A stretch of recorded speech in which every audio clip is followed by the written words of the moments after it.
Всем привет! Вы на канале Психология без фанатизма, а значит с вами я, Фомин Никита, и мой несменный соведущий мистер Спич. Вчера пошел в театр и до сих пор не вышел из антракта. Вещать буду один. К тому же и формат у нас особый.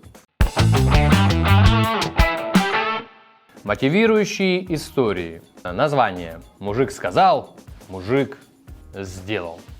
Последнее время только и слышно: мужик должен то, мужик должен это. Конечно, многое справедливо, а многое полная бредятина. Но вот что мужчина точно должен делать, так это держать слово. Мужик сказал, мужик сделал.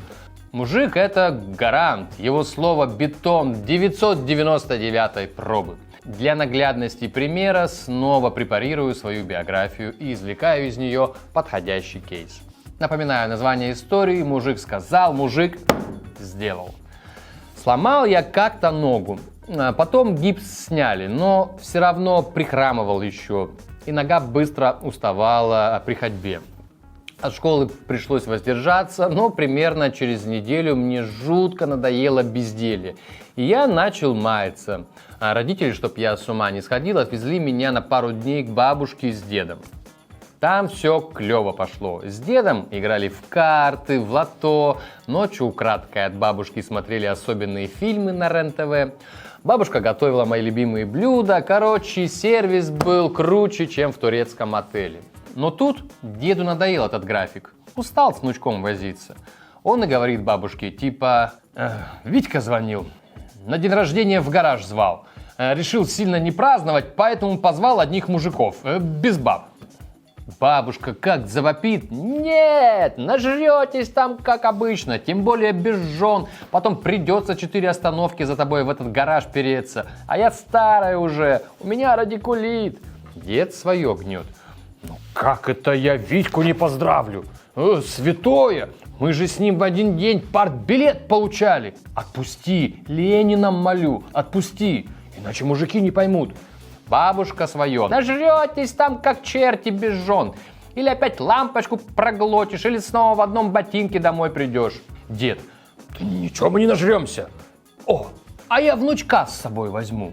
Мне даже в детстве этот аргумент показался сомнительным. А бабушка ничего, согласилась. Но с одним условием: чтоб туда и обратно на троллейбусе. У меня же нога. Ну и чтоб не сильно поздно. Транспорт как раз часов до 10 ходил. Дед на радостях дал слово коммуниста, слово альпиниста.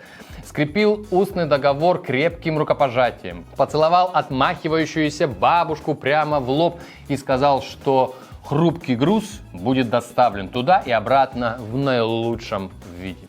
Туда мы действительно нормально доехали. Правда, из-за моей ноги чуть-чуть подзадержались, поэтому деду сразу с порога прилетела штрафная. Он с именинником спорить не стал, уважил друга. Поначалу мне было интересно в гараже. Лыжи, ракетки от бадминтона, велосипед без колес, пила. Когда у мужиков закончились огурцы, они тут же открыли мне погреб для исследования. Но предупредили, конечно, чтоб я там со своей ногой поаккуратнее на лестнице. Когда я излазил весь гараж, дядя Витя открыл мне свою машину. Она на улице, прям возле ворот стояла. Первое время я кайфовал. Руль, мягкие сиденья, бардачок, другая галактика. Минут через 40 замерзать начал. Машина же на улице, холодно. Естественно, никто ради меня не стал ее заводить. Мне просто выдали санки, чтоб я согрелся, катаясь с горки. Но и в этот раз, несмотря на количество выпитого, не забыли предупредить, чтоб я был поаккуратнее со своей ногой. Пора домой ехать. Я деду говорю, типа: все, время, скоро 10, потом не сядем.